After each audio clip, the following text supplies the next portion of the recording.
Telespectadores do programa Mundi Animal, é um grande prazer começar mais um programa aqui pela TV Mundi, www.tvmundi.com.br.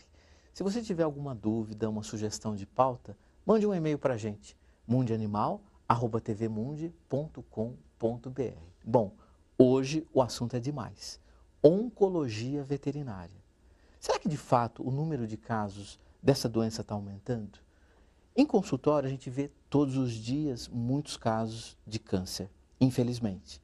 Hoje eu trouxe a doutora Karine Germano, médica veterinária com especialização em oncologia veterinária, aqui nos nossos estúdios da TV Mundi, vai esclarecer tudo sobre câncer. Doutora Karine, quero agradecer muito a sua presença, muito obrigado por você estar aqui. Obrigada, eu que agradeço o convite, é um grande prazer. Doutora Karine, de fato, os casos de câncer têm aumentado atualmente? Bom, na verdade, eu não acredito que o número de casos de animais com câncer venha aumentando. O que eu acredito é que hoje a gente tem um contato muito mais próximo, né, com os animais, então a gente consegue um diagnóstico mais precoce. Hoje nós temos métodos diagnósticos, né, que é onde a gente consegue realmente realizar esse diagnóstico com uma precocidade e possibilitar um tratamento para esse câncer também. O que antes, às vezes, era um pouquinho mais difícil, às vezes limitantes financeiros, os exames eram mais caros. Então, eu não acredito no aumento da incidência, mas sim que o nosso diagnóstico está sendo mais efetivo. E talvez o proprietário um pouco mais preocupado, mais próximo do animal? Sim, claro que assim, eu atuo em São Paulo, então a gente sabe que São Paulo tem nichos, né, diferentes de público, né? Mas onde eu atuo, dificilmente a gente faz um diagnóstico mais tardio. A gente atende pacientes com nódulos pequenos de pele, o proprietário já observa, já não tem mais aquela coisa, aquela expectativa, vamos esperar crescer, vamos ver se piora, para procurar o atendimento veterinário. Então, o nosso serviço acaba sendo muito facilitado por isso, né? Perfeito. Agora, doutora Karine, conta pra gente, hoje, há quanto tempo tem a oncologia veterinária? Ela é relativamente nova. Na verdade, ela ainda não é uma especialidade, a gente ainda não tem um título de especialista em oncologia, né? Isso está em vias de processo, mas nos últimos 10 anos, assim como a veterinária no todo, evoluiu bastante, né? Então, hoje, a gente tem uma evolução muito grande, tanto em diagnóstico, né, em exames complementares, como no tratamento dos nossos pacientes. Então, eu acredito que realmente uma grande evolução foi nos últimos 10 anos. Perfeito. E com relação às perguntas dos proprietários, tipo, doutora, meu cachorro está com câncer. O que levou o meu cachorro a ter essa doença? É a comida industrializada? É o estilo de vida? Enfim, essas perguntas você deve ouvir todos os dias. Uhum. E quais são as respostas? Na verdade, a gente não tem uma única resposta, né? Porque o câncer ele é considerado uma doença multifatorial. Então, claro, existe um componente genético, existem os fatores ambientais.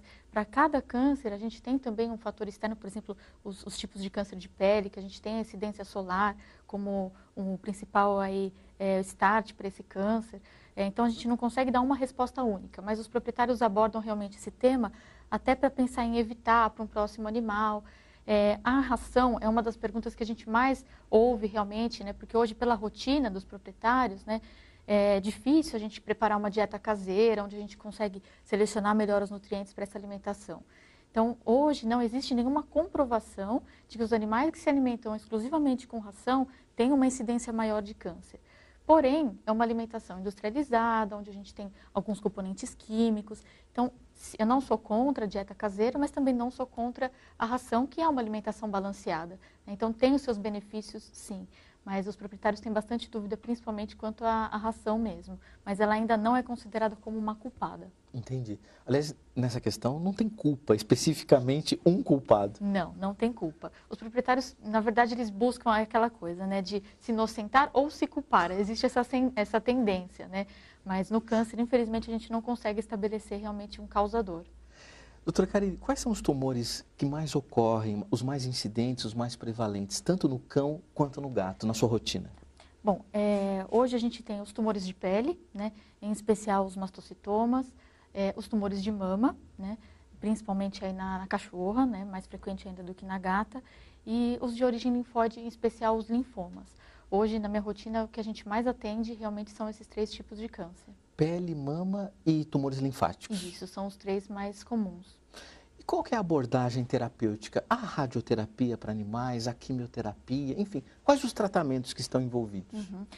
Num aspecto geral, claro que isso é avaliado especificamente para cada caso, para cada paciente, porque mesmo sabendo que aquele cãozinho ou aquele gato foi diagnosticado com uma neoplasia maligna, não necessariamente ele vai ser um candidato a todas as etapas do tratamento, né? A gente não pode esquecer que, além do câncer, existe uma vida, né? Então, é lógico que a gente sempre pesquisa outras comorbidades que podem ser uma contraindicação para o tratamento. Mas hoje, no Brasil, o que a gente tem de tratamento mais disponível seria a cirurgia, né, dependendo do caso, e a quimioterapia. Existe um instituto particular aqui em São Paulo que exerce a radioterapia, porém o aparelho que eles dispõem são para lesões superficiais. Então, não são para todos os casos que a gente consegue indicar. Existe previsão da radioterapia para o Brasil, mais ou menos, talvez no ano que vem a gente já consiga instituir na nossa rotina, mas ainda não faz parte da rotina. Perfeito. Utiliza-se também outras terapias, no caso complementares, para o tratamento do câncer, além da cirurgia, da quimioterapia, por exemplo? Sim. Hoje a gente tem várias formas complementares de tratamento. Existe ainda a indicação de acupuntura, homeopatia. Sempre que há a possibilidade, eu peço como um tratamento adjuvante para o proprietário ouvir a opinião de um especialista, de um homeopata ou de um acupunturista. Por quê?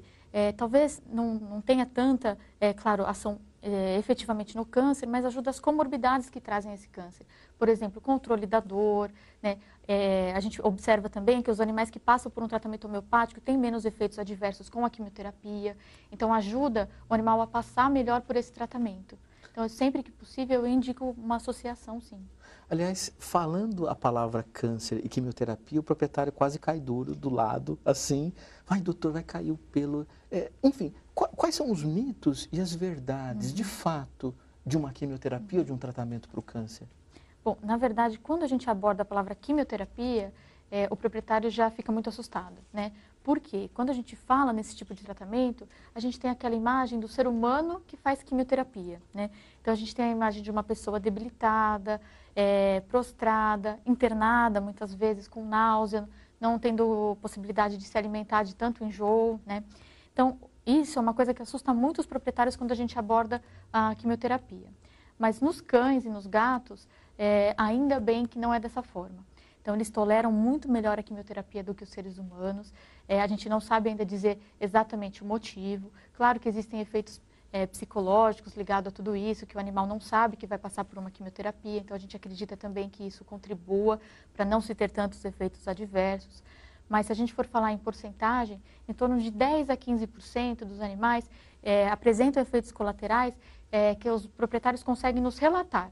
Claro que existem os que a gente não consegue observar. Queda de imunidade pode acontecer, mas não necessariamente ele vai manifestar algum sinal clínico. Então, 10 a 15% dos animais apenas tem alguma manifestação de efeitos colaterais. E grande parte desses medicamentos, na verdade, eles são humanos e é feita uma projeção para o tratamento veterinário. Exatamente. Na verdade, todos os quimioterápicos, a grande maioria, são todos de uso para seres humanos, né?